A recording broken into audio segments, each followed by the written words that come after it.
Okay, and in our next step we're going to add the Y-carriage chrome rods, which are measured at 37 centimeters, to our carriage, which we just added the 3D prints and the linear bearings to.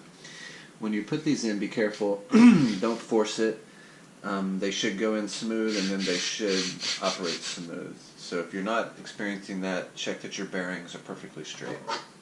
And check that your bearings are good. Sometimes the balls that are inside and the little slots will come out. I've had that happen on some old bearings.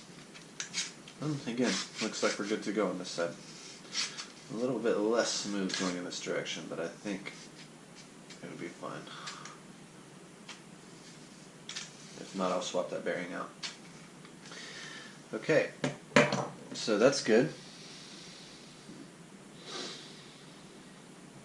And the next step is we want to assemble the Y-axis stage. Now basically what's important at this point is to make sure that your orientation is correct. When your 3D printer is actually running, the motor is going to be away from you. And so you're going to want to make sure that you have the single bearing, they're going to be facing down of course, on the right side if you're facing the correct orientation. And then you just pop them in, and pop them in. We're going to secure them later with zip ties. We're going to tighten everything up again. We're going to make sure everything is orientated correctly. For now, we're just making sure that everything kind of fits in place. Oh, and first approximation of a solution. And this does appear to be... that bearing does appear to be giving me some problems, though. Might replace it. But for now, you get a sense of how this is working. Here's where we're going to actually need some more zip ties. So I was incorrect in the number that I needed initially. So I had 4, we actually need 7 because we're now going to need 1 for each corner. And you can just feed them in like this through the 3D printed parts over the chrome rod. And then pull it so that the knot of the zip tie is on the inside. So you feed in from the outside, zip tie it, pull it over, and down.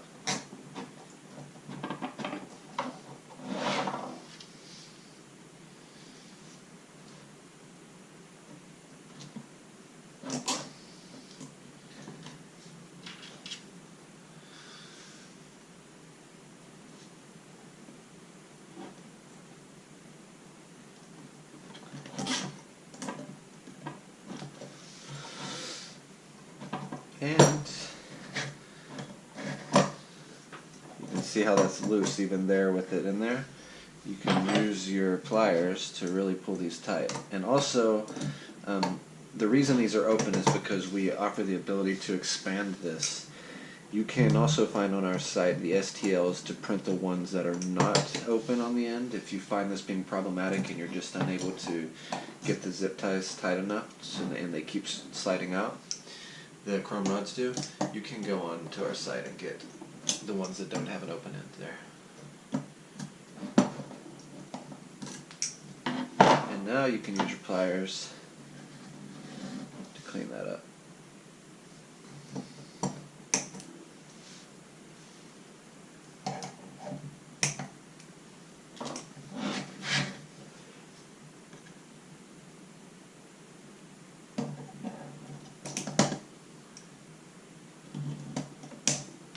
There you go.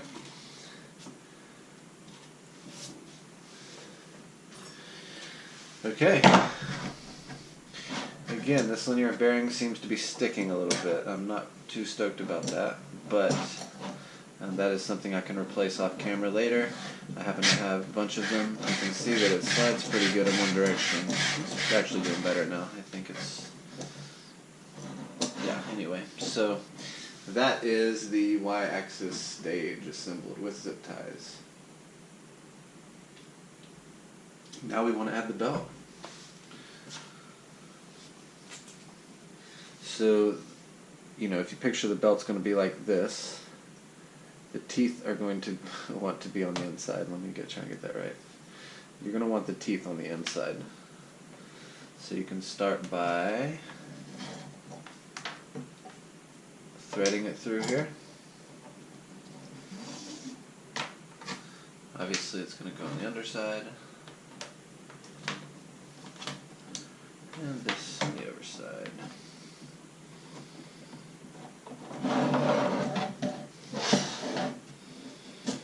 Bring it around here, loop it around the pulley on the motor. Make sure the teeth on the belt connect with the teeth on the pulley, of course. Then you're going to bring it over in here, form a little loop. You're going to want to feed the loop through these teeth here and around this piece of plastic on the top. Make sure you don't lose your grip here. And that's pretty good. Now, same thing with here. You're going to pull these down,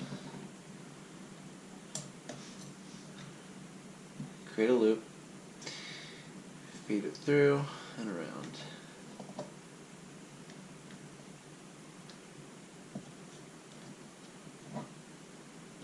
And I have found this particular phase can be challenging and annoying the first couple of times you do it. So have patience. Once you get the skill down, you saw how fast I did it. Becomes quite natural. Something to keep in mind though is that belt is really loose. One thing I will do is I will point this down and then tighten it, and that gives it some, makes it solid.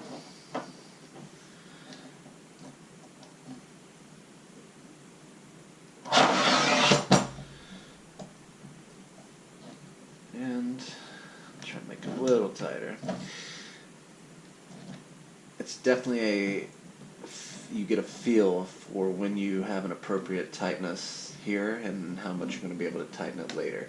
But it is a critical thing to get this thing tight because it will allow your Y carriage to move back and forth with precision, which will ensure that you have quality joints. And here you go, you can see it's somewhat loose. If I were to bend this down and apply some pressure there and then tighten all this up, it will actually stay in place. And that is my way for making sure that this stays appropriately tight to move this back and forth without skipping steps. And of course we will make sure that's tight enough later.